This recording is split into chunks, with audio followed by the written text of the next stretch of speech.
Today is Monday, July 27th, 2026. Here are the day's main stories. The United States and Iran have paused airstrikes, aiming to create space for ongoing diplomatic negotiations after nearly 2 weeks of intensifying bombing. President Donald Trump has indicated that while talks are pressing on, he has also threatened more strikes. The conflict, which began on February 28th, nears its 5-month mark. The U.S. military's decision to pause airstrikes comes amidst concerns about rising gas prices and the impact on the vital Strait of Hormuz, through which 20% of the world's oil normally flows. Iran has also warned Ukraine of retaliation after a deadly strike on an Iranian vessel in the Caspian Sea, accusing Kyiv of a hostile act. Shipping in the Red Sea has significantly slowed following a recent Houthi attack on Saudi Arabia.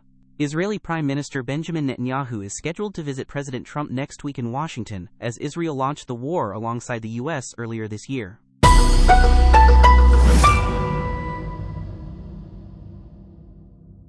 FIFA President Gianni Infantino has told critics to meditate, pray, or watch a football match instead of spreading hate and false rumors about his leadership and the World Cup.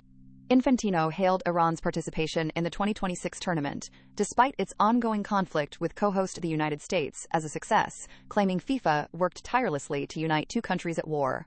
These remarks contradict Iran's head coach, Amir Ghalanoei, who described his team as the most oppressed at the World Cup. In Europe, the United Kingdom is reaffirming its commitment to Ukraine.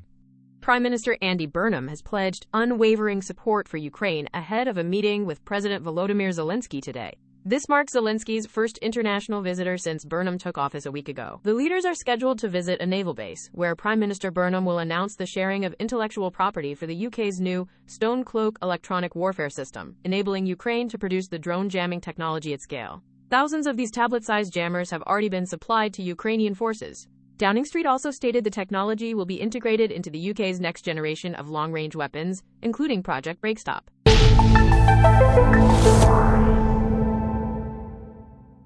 In India, youth protesters are celebrating a rare victory. Education Minister Dharmendra Pradhan resigned on Saturday after more than a week of intense street demonstrations led by the nation's General Z.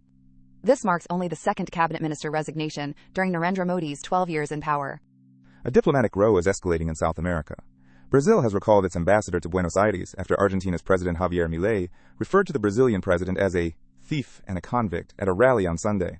Milei made the comments while launching the presidential campaign of right-wing candidate Flavio Bolsonaro, the son of Brazil's former president. Brazilian diplomats condemned the remarks, and President Luiz Inácio Lula da Silva responded on Sunday, saying he would continue to lead without anyone's interference. In Germany, locals are grappling with the aftermath of a fatal attack at Berlin's Pride Festival. Police confirmed the suspect in the deadly vehicle crash was shot and killed during a confrontation with officers in a western borough of Berlin on Sunday, after he reportedly rushed at officers with a knife.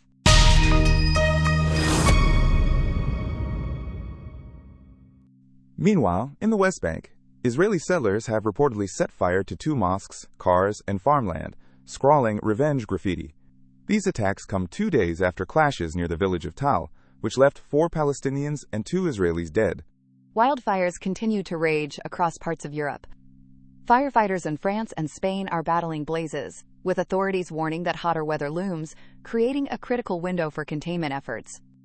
In financial news, China is targeting offshore trusts, including those in Hong Kong, as part of a significant tax overhaul. That was the NDP Media News Digest. Thanks for listening.